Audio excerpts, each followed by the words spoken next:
আসসালামু আলাইকুম viewers, welcome to my channel day with আয়াত। আশা করি আল্লাহর অশেষ রহমতে আপনারা সকলে ভালো আছেন। আমিও আলহামদুলিল্লাহ ভালো আছি। আজকে আমি আপনাদের করে দেখাবো ধুন্দুল দিয়ে চিংড়ি মাছের রেসিপি। তো চলুন বেশি কথা না বাড়িয়ে আমরা মূল ভিডিওতে ফিরে আসা যাক। প্রথমে আমি ধুন্দুলগুলো কেটে নিয়েছিলাম, মানে ছিলে নিয়েছিলাম। এবার আমি ধুন্দুলগুলো কেটে ভালোভাবে ধুয়ে তারপরে কেটে নেব। এবার আমি ধুন্দুলগুলো লম্বা লম্বা করে কেটে নেব।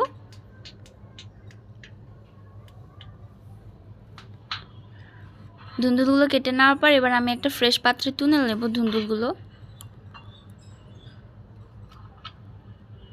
এবার আমি রেসিপিটার জন্য মশলা বেটে নেব। আমি একটু জিরে নিয়েছি, কাঁচামরিচ আর পেঁয়াজ, সবগুলো একসাথে বেটে নেব আমি। এবার আমি মাছগুলো ভালোভাবে ধুয়ে নেব।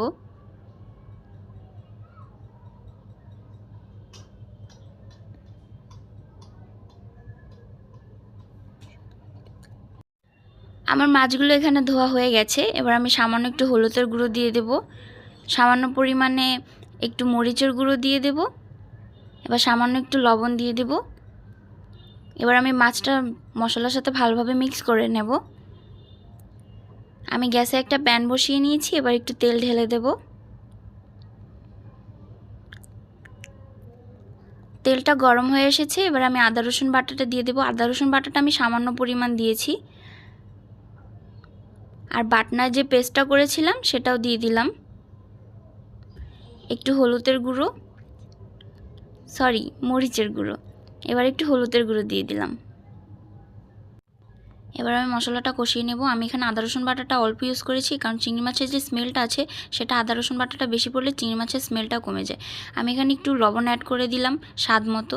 এবার একটু পানি দিয়ে, হালকা একটু পানি দেব। পানি দিয়ে মশলাটা আবার ভালোভাবে কষাবো যাতে নিচে লেগে না যায়। মশলাটা আমার কষানো হয়ে গেছে। এবার আমি চিংড়ি মাছগুলো দিয়ে দেব। চিংড়ি মাছগুলো দিয়েও আমি ভালোভাবে এটা কষিয়ে নেব। এবার আমি ধুন্দুলগুলো দিয়ে দেব।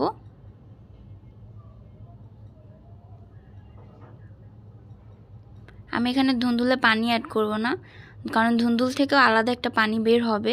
ধুন্দুলটা ভালোভাবে কষিয়ে নেব। ধুন্দুল থেকে যেন পানিটা বেরিয়ে যায়, এজন্য আমি ধুন্দুলটা একটু ঢেকে দেব।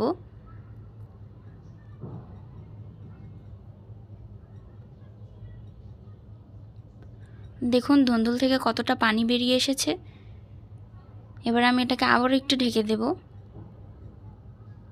ধুন্দুল থেকে অনেকটাই পানি বেরিয়ে এসেছে। এবার আমি চুলার আঁচটা বাড়িয়ে একটু নেড়ে চেড়ে নেব। আমার ধুন্দুলটা হয়ে এসেছে। এবার আমি এটাকে একটু সার্ভ করে নেব। দেখুন কত সুন্দর কালার এসেছে। আমার ভিডিওটি ভালো লেগে থাকলে অবশ্যই লাইক করবেন এবং কমেন্ট করে জানাবেন, এবং যারা যারা সাবস্ক্রাইব করেননি অবশ্যই সাবস্ক্রাইব করে দেবেন। আজকের মতো ভিডিওটি এখানেই শেষ করছি। সবাই ভালো থাকবেন, সুস্থ থাকবেন। আল্লাহ হাফেজ।